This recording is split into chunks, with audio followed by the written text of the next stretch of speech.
It's common for Minecraft players to have a nostalgic ache for earlier versions of the game, and therefore enjoy watching people on YouTube play those versions, or at least my subscribers definitely do. But what if we went way further back than beta, even before alpha or in-dev? What if we imagined a branch off of our timeline in which Minecraft was released in the late 90s for the PlayStation 1? Well, this mod pack for Java gives us exactly that. Stick around and you'll see otherworldly gameplay, including strange structures, glitches, and creepy encounters, all as I attempt to reach the 100th day in the eerie and uncanny world of Minecraft PS1 edition.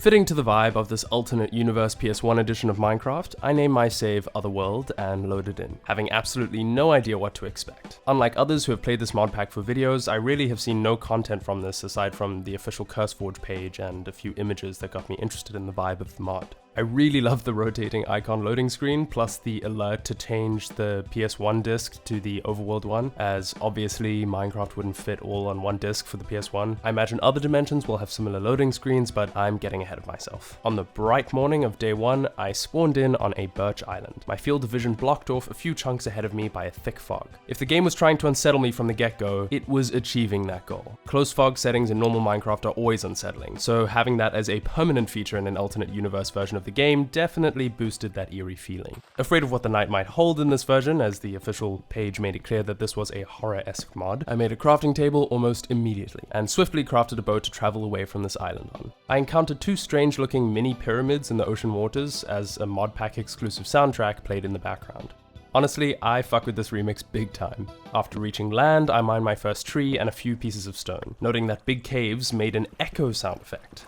I never knew cranking the reverb on Minecraft sound effects could create such an eerie vibe. As night approached and thunder cracked, I realized I hadn't encountered enough sheep to sleep through the night, so I hastily put together a shoddy wooden hut. As I placed the last block of it down, I realized I had accidentally placed that slab vertically, so Wait, what? Vertical slabs? Man, I wish I was born in this timeline. After noting an uninvited visitor had arrived outside my double doors, which, by the way, opened simultaneously in this version, I plucked up some courage with a stone sword and charged ahead, slaying my first PS1 edition foe. I didn't feel too bad leaving my hut behind, but I did steal the doors to hopefully use later. As I wandered through the night, I stumbled upon an enormous gaping ravine in the ground, almost killing myself to get a closer look.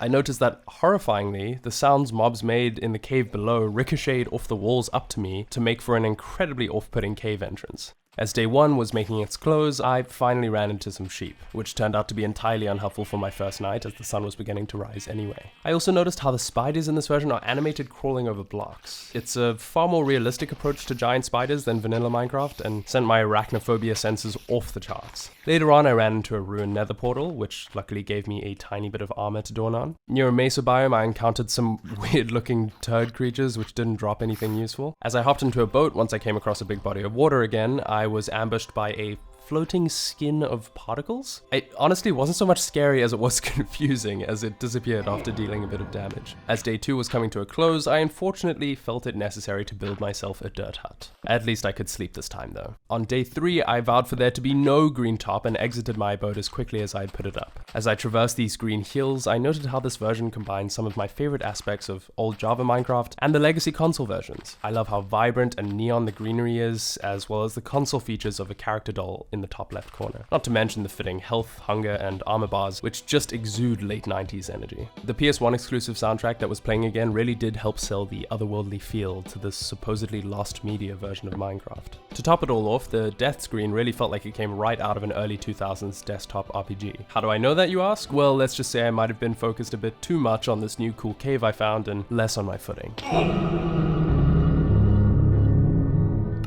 After respawning, I wasted no time in regathering some birch on my little spawn island and crafting a boat to make my way out to sea. Considering how far I had traveled, I had no interest in finding my lost items and decided to just start from scratch. When I arrived on a new rocky shore, it was already approaching nighttime. I loved the look of these large trees in PS1 Edition's foggy visuals, so I mentally decided that I should be setting up camp somewhere in or near a biome like this. For the time being, I hid myself up in a large spruce tree to not be hurt by any more of the elements. With no bed and pouring thunderous furious rain, I had to shamefully wait until night had passed before braving the world below again. Even as day 4 came, the thunderstorm did not yet cease. When it finally did, I was so excited about the mobs below starting to burn that I forgot to wait until they had died completely. Luckily, with quick evading and speedy boat placing, I managed to escape into the safety of a river for the time being. Once on land again, I explored my new surroundings to the tune of a song usually found only in creative mode on normal Minecraft, giving this day an eerily safe feeling, which was ripped away very quickly by a loud static jump scare.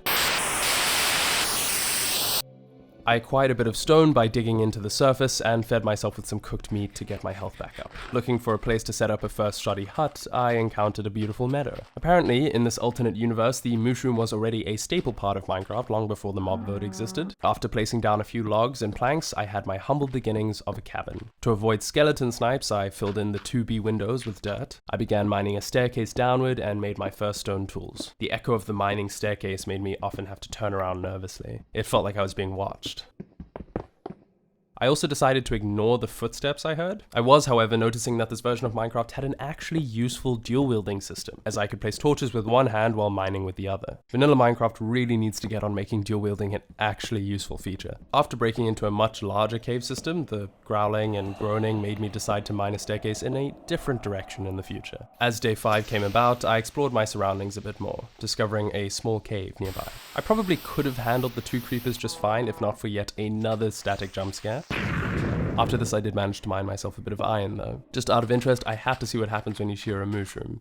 Just a normal cow. Don't know what else I expected. Oh well, time to die then. I gathered a bit of sand from the coast for my windows and began adding a roof to my cabin. A few spruce stairs and planks later, it was done. After adding a floor to the inside and some torches, I finally had a little house worth calling home for the time being. As darkness came once again, I realized I still hadn't found any more wool to make a bed. I spent the night mining a new staircase into the ground in a different direction than before, all to the tune of Kyoto, a dreary song from the Minecraft beta volume that usually never plays in game. This then transitioned into a peaceful PS1 exclusive song. I finally stumbled into a modestly sized cave and slew a few more enemies and mined a few more ores.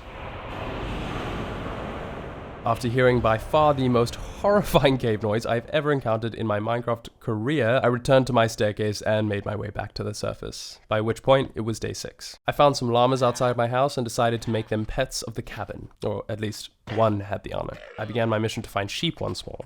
I found pigs, chickens, and 3 wolves, which I all tamed, but still no sheep. At least I would have some backup against the enemies of the night now. Rain came pelting down once again, but that didn't stop me from exploring. I then stumbled upon a great brick pyramid. If memory serves, this is a homage to the InfDev version of Java Minecraft, where these solid brick pyramids used to be naturally generated structures. Clearly the spirits of this pyramid weren't fond of this, as I got attacked by a mostly invisible thing again. As I sprinted from the pyramid, I realized night had creeped up on me, and after getting attacked by a phantom and its insane PS1 edition pulse attack, I embarrassingly crawled into a hole to wait out the night. After climbing out of the hole on day 7, thinking I was safe, a creeper assured me that that was very much still not the case.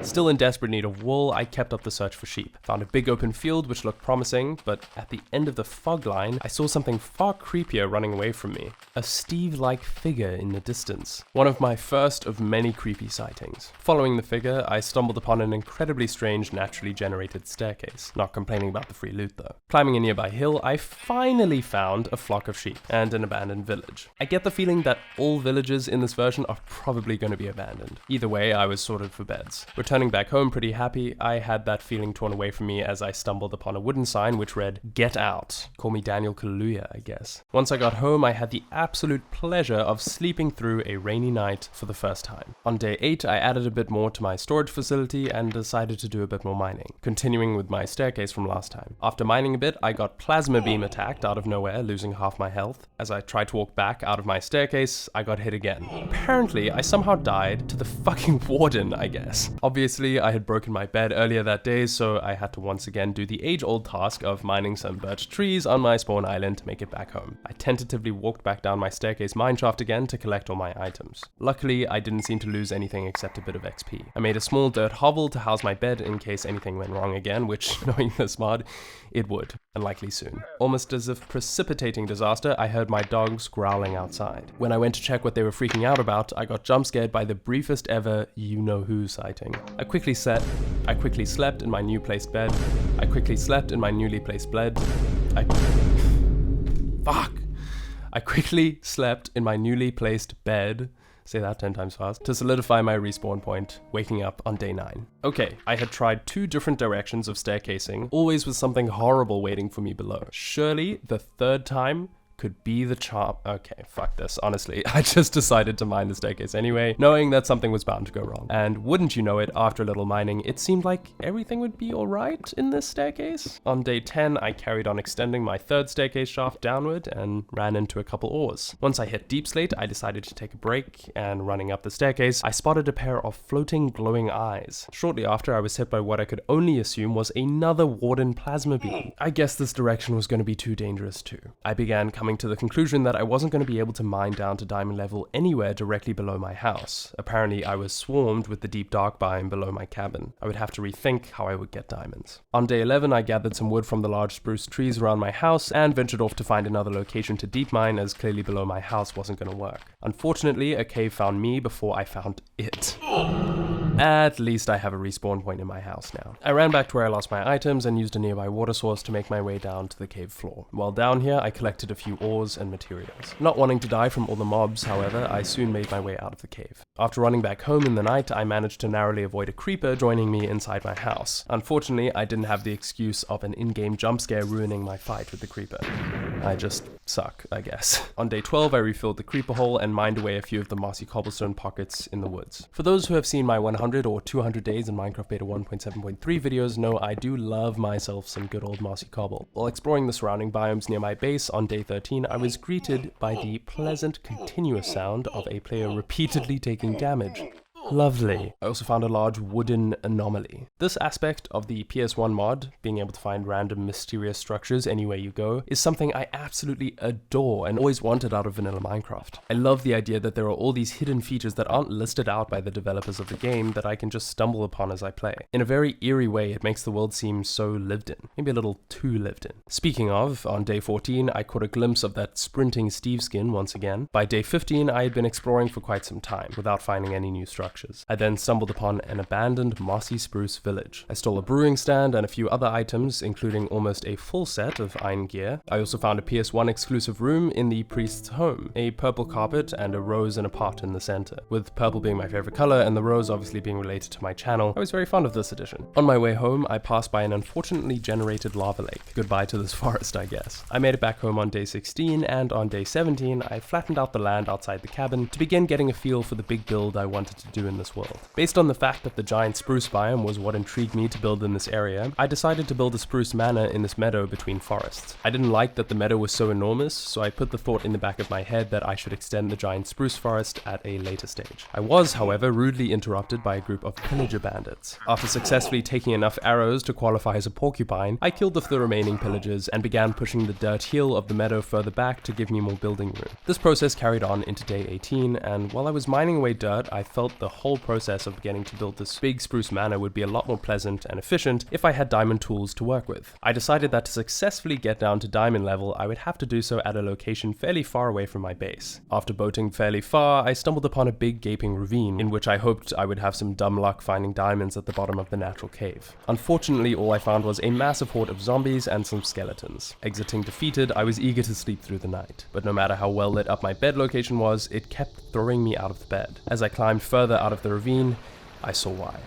Minecraft PS1 edition has naturally occurring blood moons. Terrified and back on the surface, I encased myself in a tomb of cobblestone to wait out the night. I had no idea what kind of damage the mobs out there would deal, or what special abilities they might have now, and I certainly wasn't eager to find out. Maybe the blood moon did nothing but not let me sleep, but knowing this mod, I wasn't going to take that chance. Emerging from my cobble tomb on day 19, I encountered some leftover enemies from the previous night, including some endermen which I got to see up close for the first time. It was clear that they had green eyes in this version, and also that they emitted smoke particles instead of portal particles. This is yet another one of PS1 Edition's references to early Minecraft, as the pre-release for Beta 1.8 in Java Edition introduced Endermen with these exact features that were changed to the modern Enderman features in the full release of Beta 1.8. Anyway, Minecraft history lesson aside, later during this day I was greeted to the most horrifying jump scare PS1 Edition has yet to offer.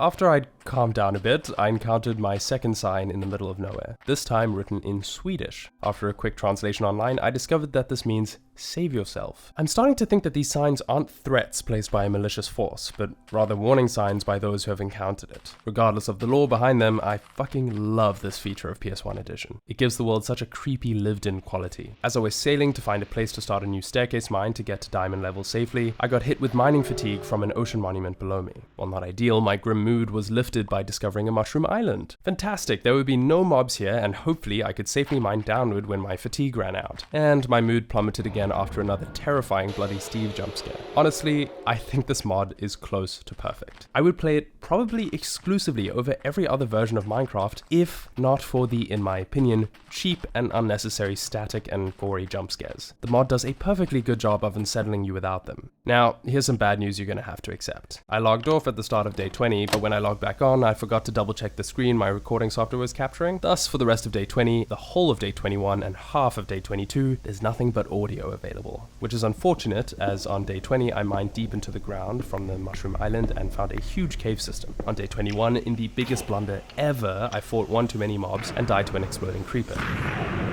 And before you ask, no, I didn't even get any diamonds in this long mining trip anyway, but I was far from home and had traversed a confusing cave for too long to find my stuff again. Because I had slept in the wild, you can hear that I had to craft yet another boat on my spawn island. On day 22, in the depths of despair, I did something I rarely do and turned to a website called Chunkbase to find the coordinates of some sunken ships, which could lead me to hidden treasure. Call me a cheater, call me a noob, I don't care. I tried so many different ways to get diamonds and none of them were yielding results. I was beginning to lose all motivation for making this video at all. I just wanted diamond tools so that I could build my fucking house efficiently. So I used the website to find a few locations of sunken ships and buried treasure to get me back on my feet. Sue me. The sun rose on day 23 as I located my first treasure chest through this method, and as you can see, my first diamonds. Once I got home, I realized this version enjoys trolling people with the fake creeper sizzling sound effect as much as Phil's fan base does.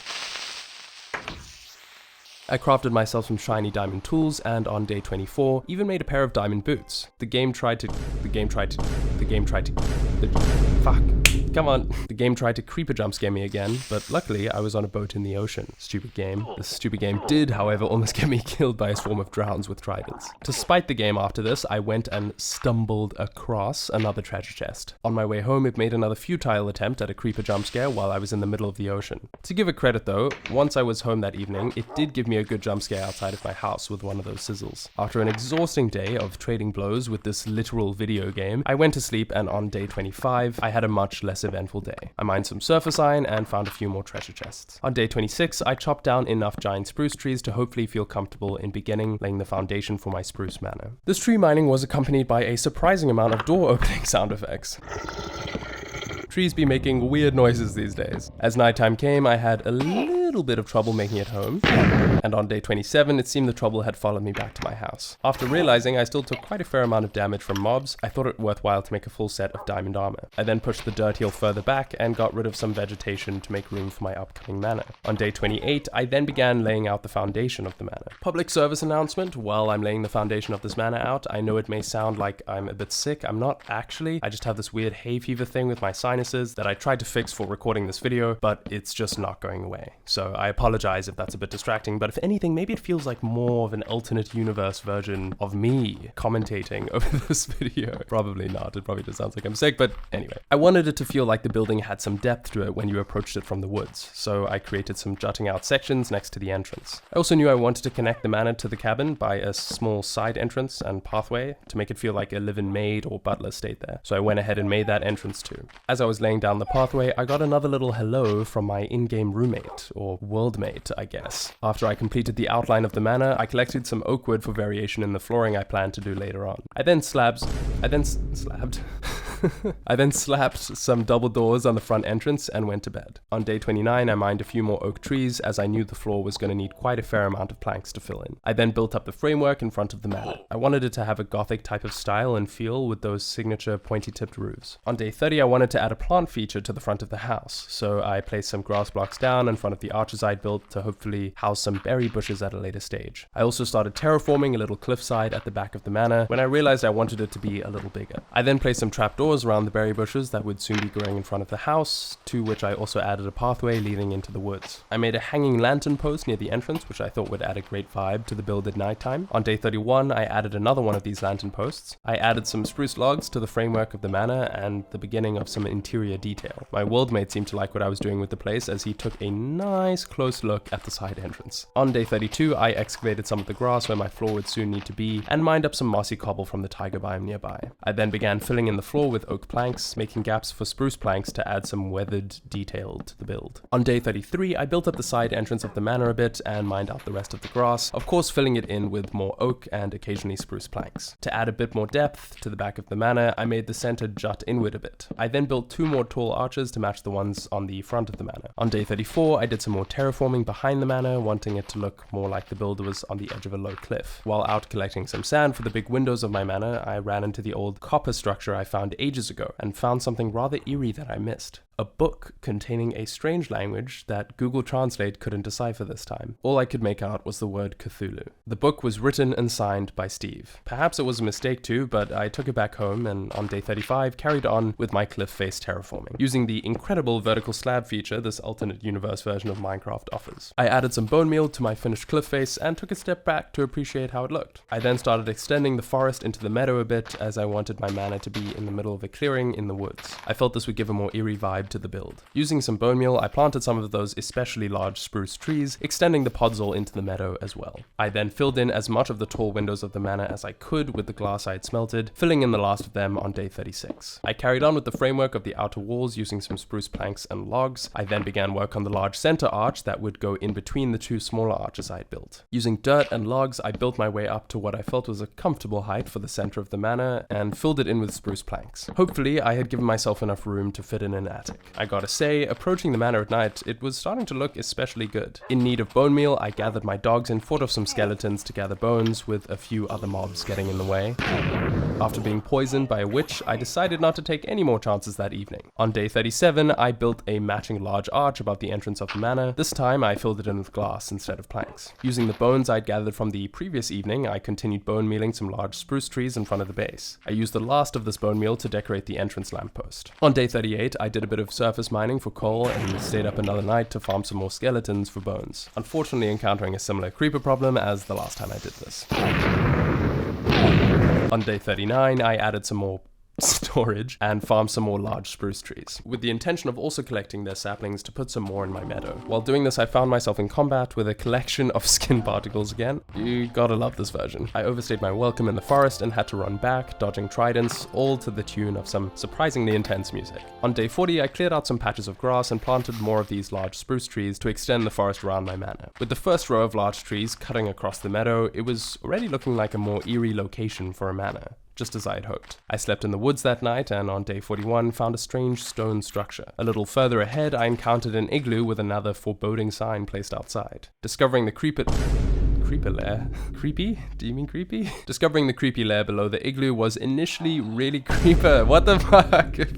Why was I saying creeper instead of creepy? What the hell? Discovering the lair below the igloo was initially really creepy, until I discovered that this is apparently a vanilla Minecraft feature already. Not something I've ever encountered, but it definitely suits the vibe of PS1 edition well. I slept in the igloo's bed that night, and on day 42, collected some spruce wood and saplings from the surrounding area in the morning. On my way home, I encountered a really cool ice spikes cave, but was immediately turned away from exploring it after a static jump scare. In the plains nearby, I found another run sign. Hasn't exactly been a jolly vibe in this world the last day or two, with all the prisoners and threatening signs. And to top it off, on the morning of day 43, I was greeted by my worldmate again. I carried on outlining my meadow with more large spruce trees, with that worldmate of mine providing some moral support. Later on, I discovered the joy of dual-wielding weapons in this version. Imagine taking on a foe with a diamond sword and axe both in hand. So cool. I started the frame of the remaining unbuilt wall and continued on day 44. I placed 2 more glass windows on this wall, as I wanted the right side of the manor to be a dining room area, so a view would probably be nice. I decorated some patterns on the interior of the entrance with stairs and slabs. Still so happy about vertical slabs being a thing. And while I was admiring my newly grown forest on day 45, I was ambushed by yet another group of pillager raiders. They must love how the wooden manor is coming along so much that they want to move in. I connected the 2 largest arches using some dirt and spruce logs, and as I was placing down some planks to add detail, my worldmate showed his haunting face once again, but this time time, stuck around for an eerily long time. After a good amount of the main roof had been completed, I began segmenting the bottom floor of the house using some spruce logs, adding a frame and some support beams to separate the entrance hall from future rooms I make. I messed around with some designs involving spruce stairs and slabs to make more detailed archways. I then added 2 small side tables that would house some pot plants or other small details later on. On day 46, I bone mealed a little more detail around the manor. Shortly after, yet another group of pillager raiders tried to steal it.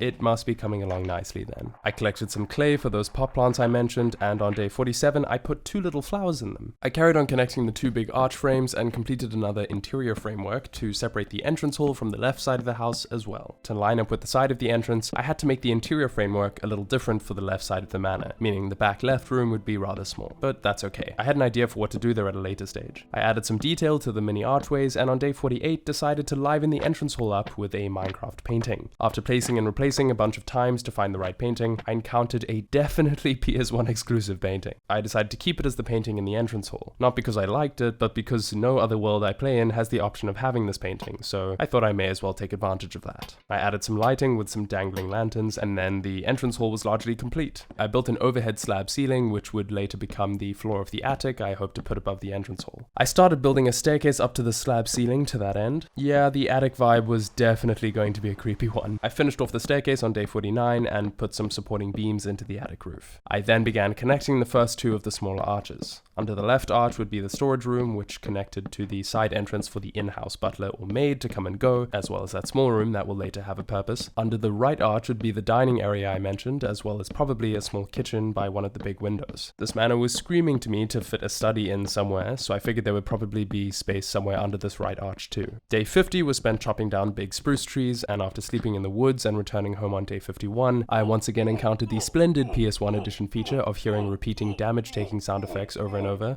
Lovely. I spent the rest of this day chopping down more spruce trees, and even spent the whole of day 52 doing, you guessed it, even more spruce tree farming. Hopefully this would set me up with enough wood to finish the manor. I planted some spruce trees by the cabin to make it a bit more embedded into the woods, and then started building up my storeroom in the manor, transferring a bunch of my items from the shoddy storage facility in the side cabin into this new storeroom, deciding on the fly which chest would be for minerals, which would be for dirt, wood, etc. I carried on with the storage transferring process into day 54, spending the whole of this day and day 55 doing storage transfer and furbishing my new storage room. On day 56, I neatened up the cabin a little now that I didn't have a stupid amount of storage clutter in such a small space getting in the way. I then spent a good amount of the morning trying to figure out how to best fit the whole dining table and chair set in the middle of this long, thin room. I built another interior frame to make a segmented off area for the study to fit in. I decorated this entrance a bit and then laid out a table and chair for me to work in. I left a little slot for a few bookshelves for when I have enough materials to make more of them, and placed down 2 red candles I had found while treasure hunting and lit them up for a bit of a cozy study vibe. On day 57, I added a little bedside chest for the still subpar cabin bedroom and continued work on the left arch. I detailed some entranceways and discovered that vertical slabs make for a pretty nice baseboard design, even if they are a little high for that. I added some interior supporting beams and added 2 hanging lanterns for some lighting in this small room. I felt a little painting would fit snug in between the 2 lanterns, and while flipping through a bunch, I found the more pleasant version of my hallway portrait. On day 58, I went out into the world and gathered a bit of sugarcane for later farming, and made a small pond in the woods nearby my manor to that end. On day 59, I placed down a lectern and that disturbing book I found in the attic to add to the kind of creepy vibe up there. For the sake of evenness, I placed down another lectern next to it, but of course I had no other book to fill it with. I added some more support beams in the storage room ceiling and continued work on the right arch. I then added some detail to the interior underneath. It seems you-know-who is enjoying how the manor is coming along as much as the pillagers are. I finalized my dining table design to be the good old-fashioned fences and pressure plates one. I crafted an item frame to put something like a family sword on showcase in the dining room. I then finished off the main structure of the right arch and added some support beams to this one as well. I extended my sugarcane farm a little and took in the view of the sunset from the study, which was coming along to look very aesthetically pleasing, I must say. On day 62, I filled in some more of the ceiling and built some chandeliers drooping into the dining room from the roof. To complete the look, I added 4 lanterns onto each one. On day 63, I was once again confronted by another pillager house sacking attempt, but this time I could just keep on building inside my enormous safe house while they whinged outside. I decided up in the attic is probably where I would have my bedroom, so I sectioned off the back half of it to serve as the entrance to said bedroom. I added a railing so that no one went stumbling down the stairs too easily, and on day 64, I added a little painting in the stairwell. Still hearing the pillagers outside a whole day later, I figured I would have to go out and kill them anyway, if only to stop their whining. With the interior coming along very nicely, I decided to begin work on the exterior.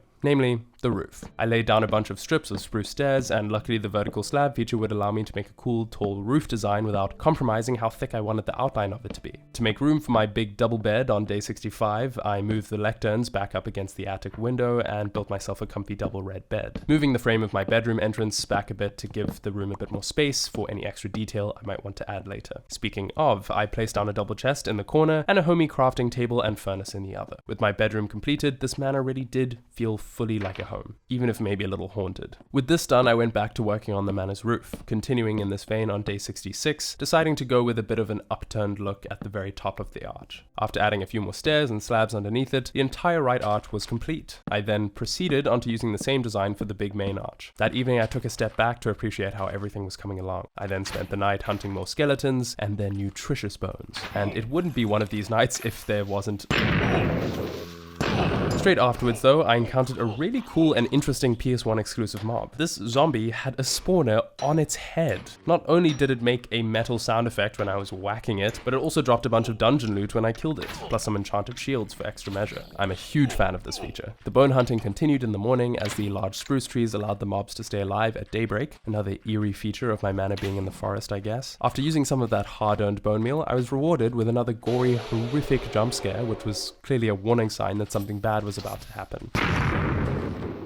After cleaning that up, I extended my little sugarcane farm once more and added a crafting table into the floor of my storage room. I thought bookshelves would work really well lining the sides of the staircase. It's really enjoyable not to have to sleep and wake up in a dirt hole anymore. I kept working on the roof of my manor with a creepy crawling spider keeping me company. The spider movements in this version still give me the shivers. The rain that came pelting down near the end of the day didn't stop me from carrying on with the roof work. I was on quite the roll. After ironing out a few creases with the design, adding some slabs and stairs over the small arch of the entrance, thickening the back of the main arch, adding some more detail with staircases on the side entrance, on day 70 the exterior of the manor was completed. Nestled in the middle of a meadow among these enormous trees really does suit this build well. On day 71, I filled in the bookshelves of the study and thought a cool way to add some detail to the desk would be to place down some item frames with books and paper in them. I couldn't help but spend the afternoon running around taking screenshots of the outside of my manor. I'm seriously chuffed with how it turned out. With all this space in the base, I thought it was quite cruel to have my dog still sitting outdoors. As I was pushing the first one up the stairs to join me in my cozy attic, he started growling at something I couldn't see. Whatever it was, it made me struggle to sleep for a while. I took my second dog inside when I saw him lying in the rain. I then began work on a mini kitchen by the dining table and got both my dogs upstairs. I thought it would be cute to have both of them on respective patches of carpet beside the double door entrance of my room. While crafting these carpets, I noticed I was unable to sleep and a malicious, droning two-note theme was playing in the background. Another blood moon. Good thing I had the safety of my manor this time. I placed down the two carpets for the dogs to lie on and gazed up at the dreadful blood moon carving its way across the night sky. Watching it descend between the enormous spruce trees was an eerie but welcomed sight. If you remember, I did say I had something planned for that small room in the manor. I decided that a spiral staircase descending into a big basement of sorts would be a fine addition. I planned out how wide and long I wanted the space to be and decided having my nether portal down here would be a very fitting addition. But that would have to come later.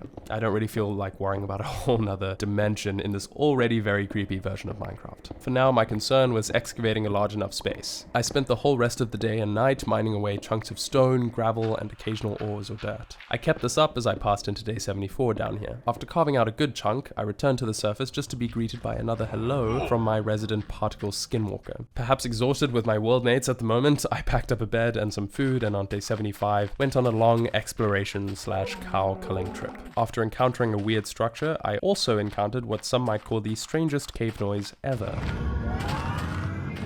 Sounds more like an old Windows boot up sound effect. As I was running out of minerals and caving still wasn't an option near my house, I used Chunkbase to locate a few more treasure chests to keep me afloat. Yeah, hate all you want, haters, I'm the one with the loot. No, but seriously, this is not something I myself consider to be that egregious of a cheat, especially with my mining circumstances underneath my house, but I understand if you disagree. As I was returning home, I encountered a hilariously passive mystery sign in the middle of the woods. I slept in the woods yet again and returned home on day 77. Unfortunately, due to a power cut during my recording, recording, I lost the majority of the footage of this day. Luckily though, it wasn't all too eventful, and at the end of the day I showed the recording my slightly refurbished kitchen and that I had used the name tag the walking zombie spawner had dropped to name one of my dogs. Of course, I had to go with Brian. After all his adventures, I'm sure he's starting to feel like a real hero. Speaking of, on day 78, I got a visit from my worldmate, who I guess is now also my housemate. I'm sure the two Brians really enjoyed chatting to one another. I farmed some sugarcane, cooked up some raw meat, and went for some more cow searching, mining some iron in a cave while I was at it.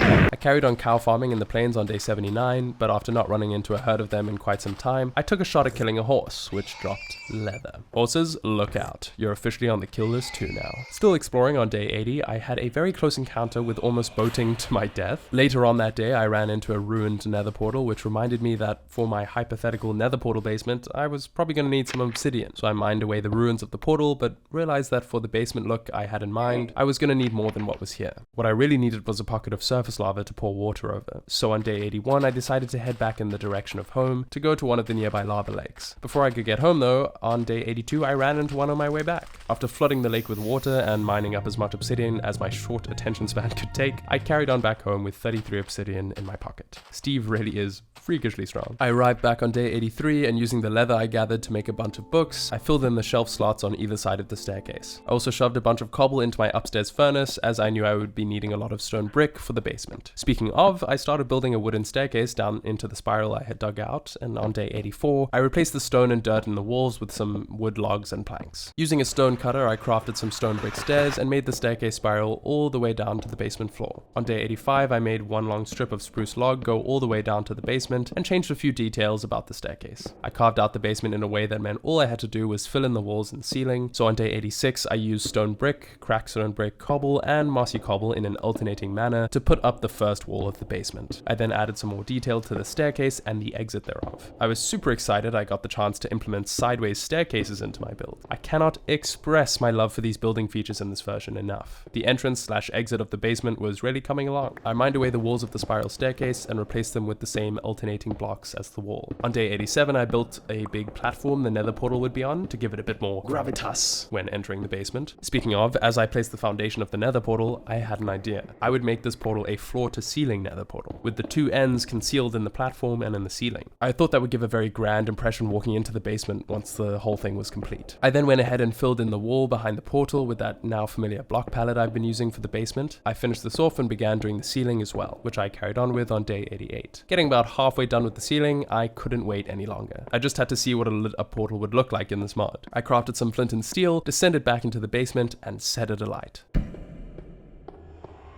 As everything was bathed in a deep purple hue, I knew I had made the right design call. With the rest of the walls filled in and some other additions such as a few lava features, this would look incredible. Right now though, it feels a lot like I've accidentally stumbled into Varveld though. I filled in a bit more of the basement walls and placed down a nether stuff chest at the front of the portal's podium. But due to my deep desire to see what the nether was like in this mod, I instead used it to store most of my stuff and on day 89, ran into the portal. It would be super useful if I was near lava when I spawned in, as I wouldn't have to try and find another lava lake near my base again. The loading screen being another please change disk display was a really neat touch, and as it turns out, the nether in this alternate universe PS1 version of Minecraft is called the Slip. Honestly, I kinda love it. Makes me wonder what the end change disk display would look like. Not that we'll be seeing that in this video, sorry. Unfortunately for me, I was not met with any niceties in the Slip, as I spawned nowhere near lava level and also to the sound of gassed fireballs being shot at me out of the mist. With such low render distance, I couldn't even see what I was fighting, and ran out of there as quick as I could. After regaining my composure in the overworld, I realized I may have overreacted a little, and I should at least try to find some lava to collect. So I went back into the Slip and explored a little more, only to be greeted by a blaze with no lava in sight. Oh well, I guess it'll have to be a lava lake I need to find. I went ahead and replaced the flooring and carried on filling in the walls. On day 90, I went mining for a little more mossy cobble, but mostly to find a natural lava lake I knew was nearby. But I couldn't remember exactly where. I remember that back around 75 days ago, I encountered a lava lake burning down a spruce forest that I had seen once or twice again since then, but working off this foggy memory was difficult to track down, especially with such low render distance. I ran around the entire entire day thinking that it just had to be nearby because everything looked so similar in these spruce forests. I even ran into that old abandoned village from a while ago. I slept in one of these houses, but as I woke up I was starting to get scared I would be spending my last vital days in this world looking for a lava lake instead of working on my base. Defeated, I headed back in the direction of home, only to run into the exact lava lake I was thinking of from all those days ago. I guess the forest didn't burn down after all. I happily collected some lava and made my way home. I descended into the basement and placed 2 streams of lava cascading down from the ceiling on either side of the portal. This added exactly the look that was missing, but I felt the entrance of the basement still needed some of that hot lava energy. I then filled in the rest of the basement ceiling and on day 92, filled in the last part of the wall left open. While I was chuffed the slip basement in large part was complete, it was looking a little blocky. Yeah, I know, Minecraft and all that, but I went ahead and added some depth detail into the upper corner by the entrance. While doing this, I was horrified to discover my spruce beam had set on fire. If that ever spread up to the main house, it would all be over. That manor is nothing but wood. I experimented with a few different kinds of blocks to transition the spruce wood into, but nothing was really doing the job well enough. So on day 93, I experimented instead with covering the front part of the spruce beam with vertical slabs. Once again, vertical slabs have saved a design issue I definitely would have encountered in vanilla Minecraft. Just add them, Mojang, for fuck's sake. I went ahead and finished that corner I was working on, and I liked how it made the room feel a bit more structurally sound. Before replicating the corner on the other side, I added some wall blocks and torches to the sides of the basement to light up the middle area a little more. I then replicated the addition to the corner on the other side of the basement, and on day 94, I connected these 2 corner things to create a kind of viewing balcony to see the basement from before you actually enter it. I thought this would give a cool whoa, what is that vibe as you entered the stairwell, only being able to get the full picture once you exited the bottom of the staircase. Once again, this is only possible thanks to vertical slabs, amen. With that, the slip basement was mostly complete, but with 5 days left to spare before the world tour, I wanted to squeeze in one last addition, an enchantment room. I dug out a small staircase and hole below the portal podium, and on day 95, crafted my first enchanting table. I went into the basement of the basement and placed it down along with some bookshelves I'd made. I would be needing a lot more leather now though if I ever hoped to get full enchantments from this thing. I collected some more sugarcane for paper, but I knew that wasn't going to be the issue. So I set off to farm more cows and horses. As I was wandering toward the plains biome, I ran over none other than a lava lake. No more than 50 blocks from my base area, and also one that I had seen many times, but totally forgot about when the time for needing a lava lake came. Oh well, I guess. As I was hunting for leather from these horses and cows, I realized, yet again, I was spending the last of my days in this 100 days installment hunting a particular animal, which has been a common theme in this series if you didn't know. I kept at it into day 96, but decided the amount of leather I had would have to be the amount of leather I had. First things first, I would make sure everything else was complete and polished. I could only make one more bookshelf, but at least now the enchantment basement was symmetrical. I accidentally turned a stack of my smooth stone into stone buttons, but that gave me the idea to add the light detail of some buttons around my base, giving a kind of nail-in-the-wall impression. I did a similar thing around the basement, and I was pretty pleased with the little touch of detail they added. I did a similar entrance design to the slip basement as I did here, and lined the corners with pillars of spruce logs. I then filled in the walls with stone and cracked stone brick, the floor with spruce planks, and the ceiling with stone bricks as well, but with beams of stone slabs going across them. I then hung a single dim lantern from the center of the room. I love the vibe it gives to this dingy old enchantment basement. After adding a few tiny details to the basement, I could officially call that whole area, and my whole manor I guess, completed. Well, aside from the incomplete bookshelves that should be surrounding my enchantment table. So after admiring and screenshotting my base for the rest of the day, on day 98, with my dogs growling early in the morning as usual, I added a couple more button details to the enchantment basement and began my leather hunt one final time. I searched and searched through many different biomes and types of terrain, killing cows and horses alike as I went. Placing my bed down near the brick pyramid I had come to know so well, I slept and woke up on day 99 with one last shot to find as much leather as possible. And after exploring pretty much the whole day, I found barely any horses or cows, to be honest. Arriving at home, I made the books I could and crafted another measly 2 bookshelves. I added them to the enchantment basement and put the remaining paper I had in a chest in there too, for if I ever gathered more leather. I took one last look for cows in the woods around my manor, but after no luck, I approached the entrance, climbed up the stairs, slipped into my big double bed, waking up on day 100 in this weird and fantastic alternate universe version of Minecraft. As is tradition now with these 100 days videos, I'm going to drop this voiceover in favor of real-time commentary so that you can all get a good old-fashioned world tour from yours truly. I cleared up my inventory, and as if to invite me to speak, thunder crashed and rain began to fall. So, of course it starts fucking not just pouring with rain, thundering with rain. So that, I think that gives a nice vibe to this whole thing though. So let me take you on a short world tour.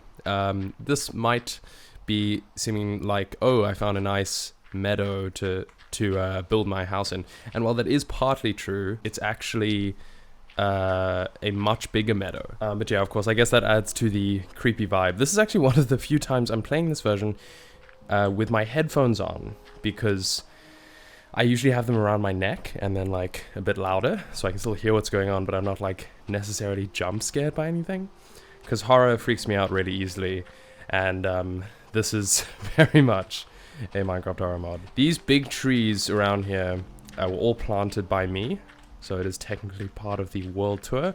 I'm not going to go back to the first shack I made. Whoa. Because that feels a bit too far away. Whoa, whoa, whoa! What the fuck was that? What the fuck? This is why I don't put my fucking headphones on. Jesus, okay, let's get inside before anything else happens. But I don't want to go into the big manor first, because as a place I did spend a lot of time in, truthfully, is this little...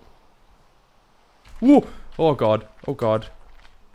I'm going to have a heart attack. I actually feel like I don't want to sleep, because then it won't be my 100th day anymore. Okay, I'm just gonna get in.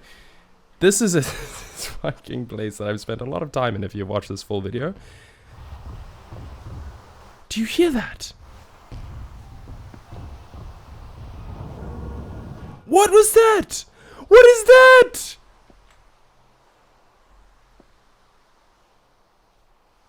Anyway, there's a little mine shaft down here. Never did any successful mining because I got killed by, you know, the warden constantly, or just... Anyway, it was just impossible to do strip mining. I went 3 different directions.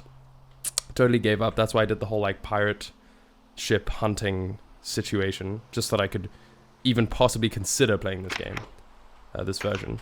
I'm gonna run into the side entrance of my main manor now. I'm not swimming! Am I? I didn't think I was. Fuck. Anyway.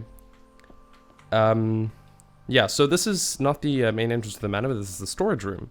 And then this is what I wanted to do the whole time, was make this spruce manor was the plan, inside a meadow. And after a bunch of searching, I decided this is actually the best option I have. I'll just make it into a smaller meadow manually. And this is obviously the main area over here. My dogs are upstairs. You'll see them later. Then we got the mantelpiece sword over there. We got the little kitchen, little blast furnace over there. I really like the weird, like, recreated. Some of them recreated, some of them just like slightly different versions of the C418 soundtrack for this version. Makes for a very off-putting but somehow still familiar vibe to the mod. This is the study over here, which, you know, got the bookshelves, got the little books and paper and candlelight and stuff. You can see out the big window, which is very, very nice. Then I've got this painting, a mod exclusive painting, obviously. You can't find this in regular Minecraft. And yeah, I'm really happy with the detail of the way this manor came together. Before we go upstairs, let me show you the secret basement. Yeah, so this room is exclusively for going into a basement. And then you go, oh, what's this? Get a little creepy view into some crazy looking stuff down there. And then you find out, wow, it is a nether portal room. I'm really, really happy with how this turned out, specifically. It feels very like, I don't know, like grandiose with this giant nether portal. Luckily I found a surface lava lake, so I could get a bunch of obsidian without having to go deep mining. This has some nether stuff in it. I tried to go into the nether. I have the worst nether spawn ever. So that was, this lava also had to come from surface lava lakes. Which took a bunch of searching, because I spawned way above lava, and it was just, yeah, it's a nightmare, because you can't see the ghasts in this version you're supposed to be avoiding, so yeah, it doesn't really work. And yeah, the staircase goes down here, and there's an even deeper version, aspect to this house, which overall isn't actually very deep at all, because it's on a hill. As you can see, my Y level is like 76. But this is the enchanting room, which is very not... well, not very, but it's not complete. There still needs to be, I think it's 3 rows, or maybe it's only 2, but regardless, it needs to at least go, you know, to this distance on both sides. But I just couldn't find the a required leather in time, as it turned out. That's what as you can see, I have a bunch of paper, but no leather for the books. So yeah, my horse killing and cow killing was just not enough for this 100 days. But if I decide to do another 100 days in this world, you will see a completed enchanting area. Overall, what I want to say about this mod is oh, the dogs are outside. No, the dogs are actually upstairs. I was talking about the zombies, but I adore this mod. Like, if it didn't have any horror elements, and I'm talking about the like jump scare horror elements, I'm okay with like the signs being placed around and like the creepy structures you can run into and stuff. I love that shit. Absolutely adore it. And if it didn't have the jump scare, like, you know, VHS, like static or things running and attacking you, the Herobrine stuff is even fine. Because as far as I can tell, he doesn't do anything. He just, you know, sort of appears. If I didn't have to deal with any of that stuff, I would play this exclusively. Like, it is an incredible feat of somebody having this idea and executing it so well, to the point like where I'm fully immersed in the world of this like ARG that he uploaded on the main CurseForge website, which I really encourage you to go read. The whole long story of the guy discovering this disc for the PlayStation. Oh, clearing up just in time for the end of the video. Yeah, so let's, oh, actually the sun's going down now. But yeah, as you can see, I really like the front of the house here. Don't want to stay outside too long in case a creeper creeps up on me. But yeah, I would highly recommend this mod. Ooh, when the dogs whine, it's usually because Herobrine's around. Let's see. No, hey. Just fucking chill, please. I hate having my headphones on. Oh my god. So enough, Brian. No. Anyway. Okay. Okay, these guys are...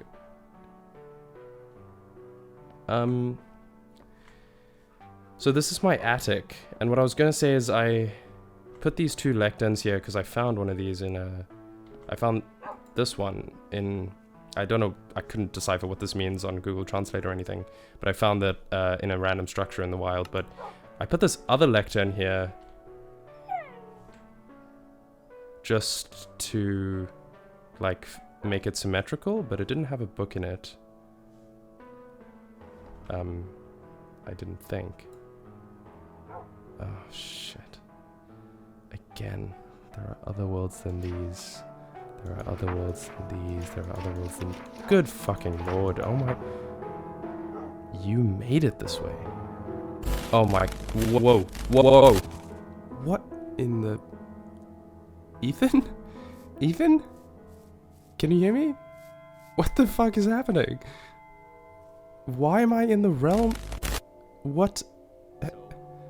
Where the fuck is this? My attention now to the outside, because there's sort of...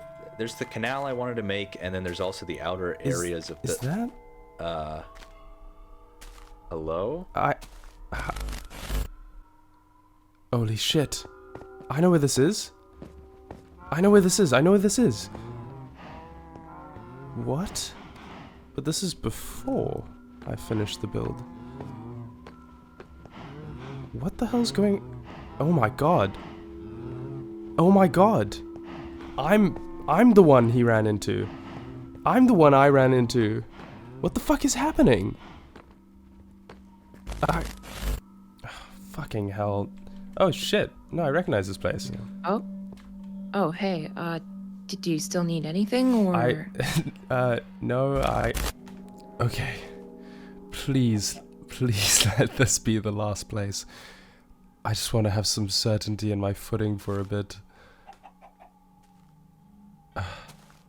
Okay, I think this might be it for the next while. I gotta figure out how to find my way back to that beta world.